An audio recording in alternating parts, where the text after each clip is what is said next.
वळतोय पुढच्या महत्त्वाच्या बातमीकडे। राज्य परिवहन महामंडळ म्हणजेच एसटी मध्ये 2000 कोटींचा घोटाळा झाल्याची माहिती सूत्रांनी दिली आहे।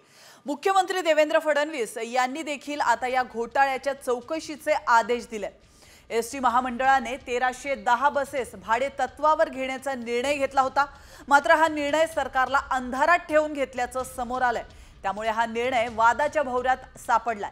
महामंडळाने कंत्राटदारावर खास मेहरबानी दाखवल्याचं बोललं जात आहे। त्यामुळे एसटीला 2000 कोटींचा आर्थिक फटका बसला असण्याची शक्यता सूत्रांनी वर्तवली आहे। मुख्यमंत्री देवेंद्र फडणवीस यांनी देखील या निर्णयाला स्थगिती दिली आहे। परिवहन विभागाच्या अप्पर सचिवांमार्फत चौकशीचे आदेश देखील दिल्याची माहिती सूत्रांनी दिली आहे।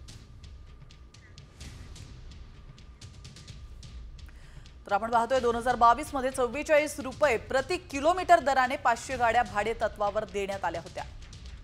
निविदेमध्ये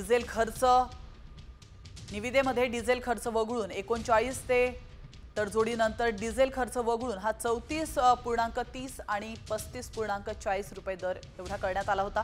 डिझेल खर्च प्रति किलोमीटर 20 ते 22 रुपये असल्याने एसटीवर मोठा भार येत होता। मागच्या निविदेच्या तुलनेत प्रति किलोमीटर 12 रुपये अधिक भार येत असल्याचं समोर आलंय।